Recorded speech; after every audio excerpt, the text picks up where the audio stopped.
All right, welcome to your February 28th Digital Learning Day. Our learning objective today is to be able to compare and contrast primary and secondary sources about the Trail of Tears. So the thing that we're going to focus on first is comparing and contrasting primary and secondary sources.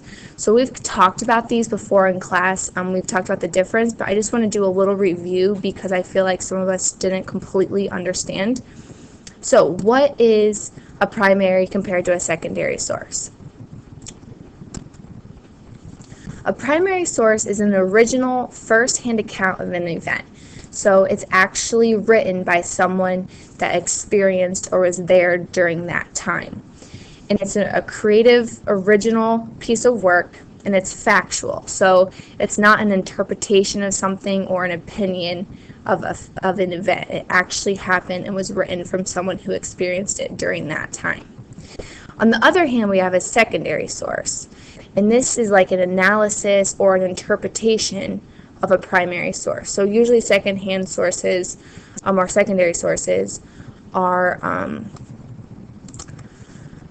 written by people who read primary sources and then interpret them or analyze them in their own way. So they are not first-hand accounts, they are second-hand accounts.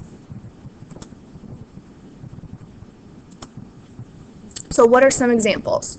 And again, we've talked about this in class, but I just want to make sure that we completely understand because I feel like some of us didn't quite get it when we were talking about this earlier. So primary sources are diaries, journals, and letters. Newspapers and magazine articles, these have to be written during that time. So our newspapers can be considered first-hand primary examples, but they can also be considered secondary examples as well, depending on what it's writing about. Government records, photographs, maps, interviews with people who lived during a particular time, paintings, drawings, sculptures, etc. On the other hand, secondary sources are biographies.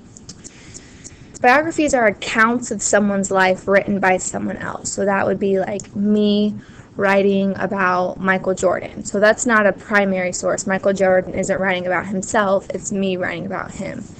Textbooks, the ones that we use in class, those are also secondary sources, as well as newspaper articles and encyclopedias.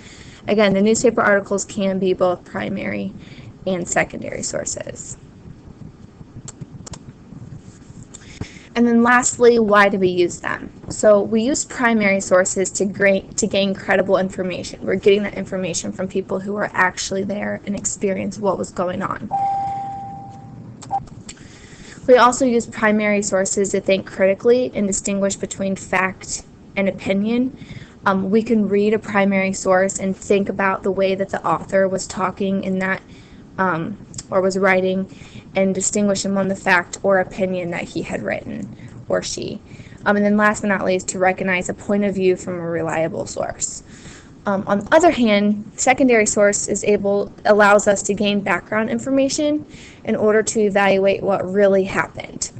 So a lot of times secondary sources will be, like an example was the textbook, and we can read that to get background information on what happened during an event.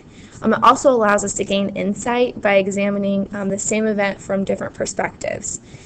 And then also we can use secondary sources to form our own opinions about what happened. What I want you to do now is I want you to complete the next activity. It's going to take you through a bunch of different primary and secondary sources. I want you to think about, based on what we just learned here, I want you to think about whether or not it's a primary or a secondary source.